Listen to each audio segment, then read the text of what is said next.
Hey, today I'm going to show you how to draw a foot that's sitting flat and one that's walking forward. Come on, let's go! Start with a circle for the heel and ankle bone. The ankle bone is a little farther forward. Next, draw an oval for the flexor muscle on the outer side of the foot.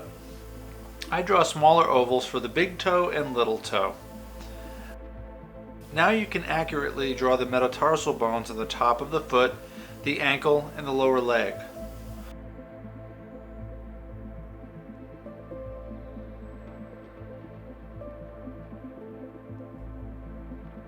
Remember to start with the heel, then the ankle bone, then the flexor muscle, then the small and big toes, all drawn as circles and ovals.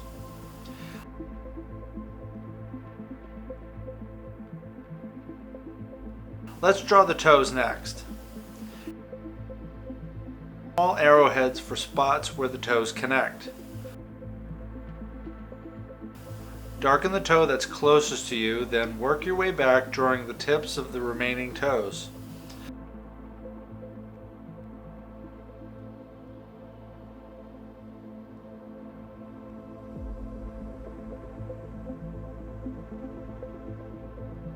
Last, you can add the line for the top of the toes connected back to the arrowheads.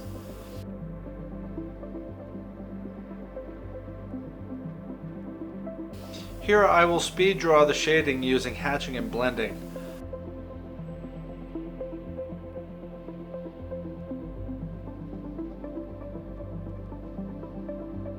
Typically the flexor muscle and the ankle bone catch light.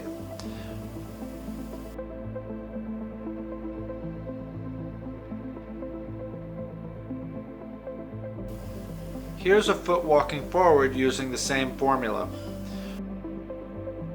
Draw a circle for the heel,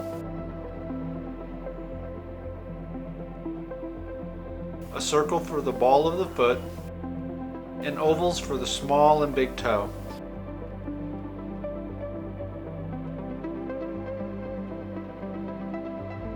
Draw the flexor muscle,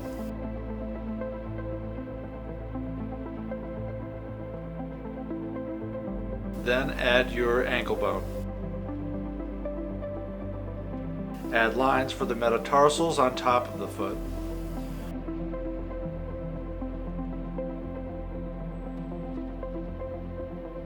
Draw the toes the same way as before. Start with the arrowheads, the tips of the toes, then add the line for the tops of each toe.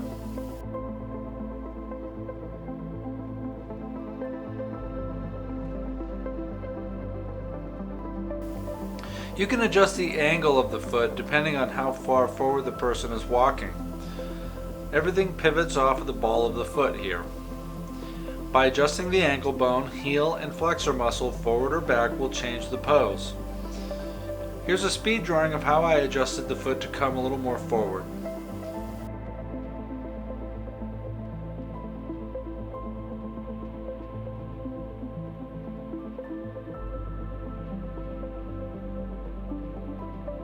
One of the most important features in this position is how one side of the foot appears to go behind the other. This vertical line is created by the metatarsal and gives the foot its shape.